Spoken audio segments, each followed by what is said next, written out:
From this moment onward, consider this space ours. Outsiders, hit the road. Hold up, what's the deal here? What's got both of you fired up? Right after my mother's funeral, my mother-in-law and sister-in-law launched into a relentless tirade against me. My husband tried to intervene, but they kept on going. You're being deceived. Maybe someone's got you under a spell, they jeered. Yep, it's all because your mom coddled you. She's the one who molded you into this. It's all on her.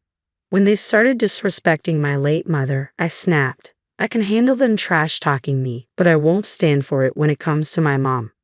I'm Kathy, 35 years young. My husband David, just a tad older, and I crossed paths at work and tied the knot 5 years back. We used to share our space with my mom, creating quite the dynamic household. Looking back, these past 5 years have been a whirlwind. It all started at my dad's real estate firm half a decade ago. With a knack for understanding the ebb and flow of both people and money, I pursued economics in college and applied that know-how to my career. Yet, amidst my strides, there were whispers. Some attributed my success solely to my parentage, dubbing me the boss's daughter instead of acknowledging me by name. And then there was David, the golden boy of sales in the same company, drawing attention from all corners, leaving me on the receiving end of more than a few icy glares. Don't get me wrong, I'm not naive enough to claim all my achievements as solely my own. It's the collective effort of those around me. Still, it grated on me, being boxed in as just the boss's daughter. These trying times, my father passed away. With my brother stepping into the shoes as president, the disdainful glances directed at me only grew sharper. Must have botched something up if your brother's taking the reins now. Guess we'll just call you the president's sister, huh? Normally, I might have brushed it off, but in the wake of my father's funeral, those words cut deep. Mentally exhausted, I found myself grappling with a singular question. What do I truly desire? Even as I tried to soldier on, I felt a void, a lack of inspiration. And then, almost impulsively, I uttered those fateful words to my husband David. I want to be an investor. Instead of dismissing my seemingly outrageous aspiration, he stood by me, offering his unwavering support. When I confessed to my mom my desire to quit my job and delve into investing, her response stung. You should have pursued what you love from the start, without fretting over your father. Despite the rawness of my father's passing, her words felt like a wake-up call.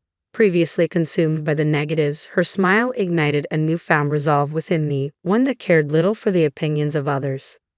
Amidst the chaos of funerals, estate settlements, relocations, and a whirlwind of tasks, I embarked on my journey as an investor. It wasn't all smooth sailing from the get-go, but with the unwavering support of my calm and cheerful husband and my mother's encouraging presence, I pressed on. With a combination of my savings and my father's inheritance, my investments began to bear fruit. Over the years, my income soared far beyond what I earned at my previous job, leading to a deeply fulfilling life. Yet amidst this joy, two shadows loomed large: my mother-in-law and sister-in-law, constant sources of concern. My sister-in-law, 3 years senior to my husband and 4 to me, remains unmarried. Since David and I decided to tie the knot, her demeanor suggested she wasn't exactly thrilled. Even my mother-in-law seemed to view me as nothing more than a privileged daddy's girl, despite my equal footing in the workforce. Despite my father's CEO status, each visit to my in-laws was met with snide remarks. Being the coddled princess, I bet you're useless at housework. It's a woman's duty, you know. Spare David the trouble. Mother-in-law, my own mother taught me well, so I'm quite capable. Besides, with both of us working, David and I share responsibilities. It was his suggestion, actually. But my mother-in-law wouldn't hear of it. Even my sister-in-law couldn't contain her frustration in my presence, insisting it's absurd for a woman to marry yet make her husband do chores. After my father-in-law's passing, my relationship with my mother-in-law and sister-in-law took a nosedive. Must be nice, living off David's earnings and lazing about at home. I'm dealing with so much since my husband's gone. How come you get to live so carefree, Kathy? Mother-in-law, as I've explained before, I earn my keep as an investor. I'm far from idling. If you're truly struggling, I'd suggest finding a way to manage your own finances. Besides, having kids isn't the sole measure of a woman's worth. With my father-in-law's demise, my mother-in-law's fixation on money intensified. She seemed resentful of my perceived ease, despite my commitment to my work as an investor. Yet I wasn't inclined to hand over any cash. Every visit to the in-laws revealed more lavish purchases, making it clear where any allowance would end up. I loved David, a man of unwavering trust, and I chose to shield him from the truth about his family. There came a moment when I found solace in confiding in my own mother. Why can't I conceive? The weight of uncertainty as I approached 35, coupled with incessant inquiries from my mother-in-law about when will you start a family, became overwhelming. Her hurtful words labeling me as useless echoed in my mind, and I couldn't contain my frustration. So I poured out my heart to my mother, seeking understanding. Well, I had you when I was 35, so there's no need to worry. Timing is in God's hands, dear. He'll guide us when the time is right. Her comforting words lifted a burden from my soul. From then on, even amidst my mother-in-law's persistent mentions of children, I found reassurance. Children, after all, are a precious blessing. After enduring 5 tumultuous years, a sense of calm finally settled in. Then, unexpectedly, my world was rocked once more by the sudden passing of my mother. Struck by a subarachnoid hemorrhage, she, my guiding light, slipped away, leaving me engulfed in sorrow. David, my steadfast companion through years of shared life, seemed equally shaken. Despite his kindness and support, the funeral arrived before we could fully grasp the void left by my mother's absence. As mourners gathered to bid farewell to my mother, a former executive at the company my brother now led, among them stood my mother-in-law and sister-in-law. It appeared they had chosen a moment when David was absent. "No need for you to be here, Dolan," my mother-in-law remarked curtly, offering no condolences. They proceeded to sign the register, leaving me stunned by their callousness. Yet upon David's return, their demeanor shifted instantly. "You might be struggling, but Kathy's shock is likely even greater. You need to be there for her," they'd insist, seemingly mindful of my emotions. Later, as exhaustion from the whirlwind of recent days weighed heavily on me, the doorbell pierced the quiet of our home. My husband, ever considerate, answered it, assuming my mother-in-law and sister-in-law had come to offer support. Without a moment's hesitation, he ushered them inside.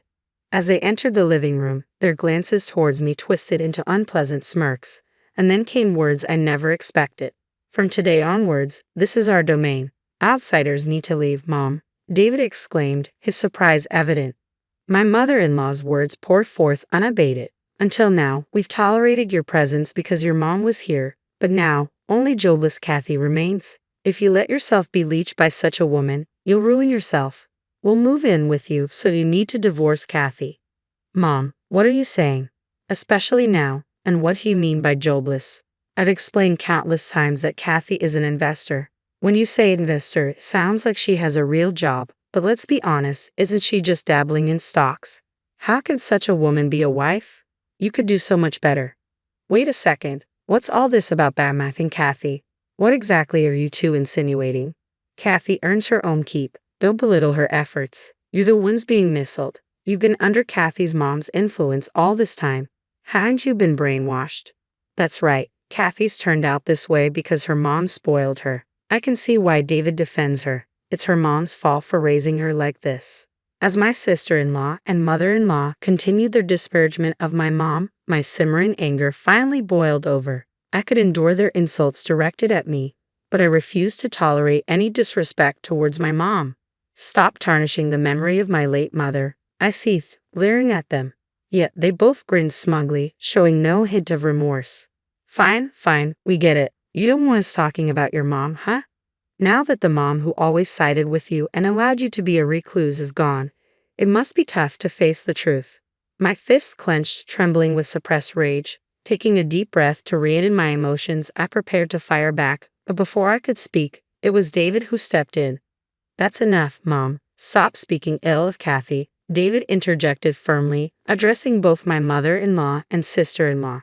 "Kathy isn't a recluse. She's a legitimate investor. My mother-in-law and I have been supporting Kathy's endeavors from the start. If Kathy were just fooling around, neither of us would have stood for it." Even my mother-in-law, sister-in-law, and I couldn't conceal our surprise at David's uncharacteristically stern tone. My mother-in-law seemed taken aback, scrambling to offer excuses. "Don't be so upset. Nevertheless, Kathy's lifestyle thus far has been sustained by your income, hasn't it? You've provided her with a privileged life, even buying her this lavish condo." Poor David. If you move in with us, we'll take care of all the household chores. Just give us a small allowance. That's all we need. Isn't that right, Mom? My mother-in-law's words were cut short by David's flustered voice. This apartment belongs to Kathy. What? My mother-in-law's incredulous cry filled the room, her surprise impossible to conceal. She scrutinized David with wide eyes, as if seeking confirmation. This apartment belongs to Kathy. When did this happen? I never agreed to that. This apartment was part of my father-in-law's legacy, and Kathy inherited it. That's why the title is in her name. Besides, we split the living expenses evenly. I don't understand what you're insinuating, but Kathy earns more than I do. Both my mother-in-law and sister-in-law were taken aback by David's revelation. It was understandable. They couldn't have fathomed that I earned more than him. My mother-in-law's energy waned at David's words, leaving her looking like a deflated balloon. Taking the reins from her, my sister-in-law spoke up. That's impossible. Do investors really make that much? Just by trading stocks as an individual? I can't speak for other investors, but perhaps Kathy has a knack for it. Regardless, the facts remain. How dare you undermine my beloved wife? This is our home. Stop kidding around, both of you. Leave now. Upon hearing David's words, my sister-in-law spiraled into panic. What? Hold on. We came here expecting to move in today. What? Now it was my turn, along with my husband, to exclaim in surprise. You sold our house. Why the sudden decision? You could have at least discussed it with me. We thought we could stay here. And we were strapped for cash. I quit my job, assuming you'd support us. If you don't let us stay, we'll be in serious trouble. Mom, please say something. With pleading eyes fixed on David, my sister-in-law shook her mother, who seemed frozen in shock. But the magnitude of the situation left my mother-in-law in a daze. My sister-in-law, her confidence shattered, now clung to me for support.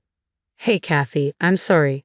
Please talk to David for me. We can't go on like this. You mentioned you sold your house, so you must have some money saved up, right? I spoke coolly to my clinging sister-in-law, prompting her to lash out at me. Don't act clever. Just because your investments turned out well, don't think you're above everyone else. Know your place. Enough is enough. David's voice boomed, drowning out even my sister-in-law's protests.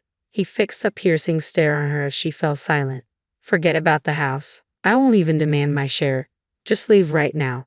With that, my husband practically escorted his mother and sister out, firmly locking the door behind them. For a while, we could hear the persistent ringing of the doorbell and pounding on the door, but eventually the noise faded into silence. After that ordeal, word from relatives had it that my mother-in-law and sister-in-law had secured a modest apartment to rent and were now living together. Their old family home, nestled in a remote area, didn't fetch much on the market, given its location and the value of the land. My sister-in-law struggled to land a decent job, and their funds quickly dwindled. Despite their repeated attempts to rely on David and me, we firmly shut the door each time. They resorted to selling off their designer possessions and now reportedly scrape by with part-time jobs, working tirelessly from dawn till dusk.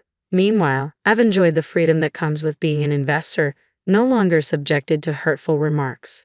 And as my late mother had foretold, we're preparing to welcome a new member into our family next year. Once again, I'm grateful for her timely blessings.